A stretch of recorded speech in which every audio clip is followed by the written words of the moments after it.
সাথে পাকাপাকিভাবে চুক্তি ছিন্ন করলেন প্রধান কোচ জুয়ান ফেরান্ডো। চলতি মরশুমে দলের জন্য সেভাবে কিছু করতে পারেননি তিনি। এএফসি কাপ, আইএসএল এর মঞ্চে একের পর এক বিফলতার কারণে তার সাথে চুক্তি ছিন্ন করল সবুজ বরণ ব্রিগেড। তার বিকল্প হিসেবে প্রধান কোচের দায়িত্ব দেওয়া হলো টেকনিক্যাল ডিরেক্টরের দায়িত্বে থাকা অ্যান্টোনিও লোপেজ হাবাসের হাতে।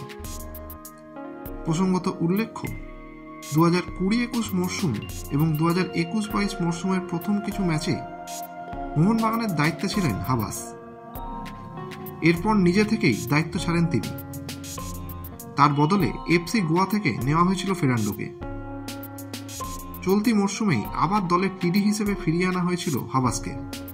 তখনই মনে হয়েছিল জুয়ান ফেরান্ডোর ওপর বাড়তি চাপ রাখতেই এই সিদ্ধান্ত নিয়েছেন ক্লাবকর্তারা।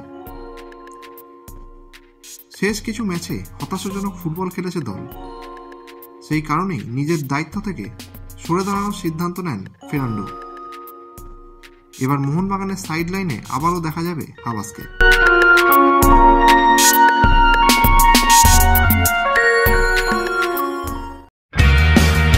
ভারতীয় ফুটবলের সঙ্গে সবসময় আপডেটেড থাকতে এক্ষুনি বং ফুটবল ইউটিউব চ্যানেলটিকে সাবস্ক্রাইব করে নোটিফিকেশন বেল আইকনে ক্লিক করে রাখুন।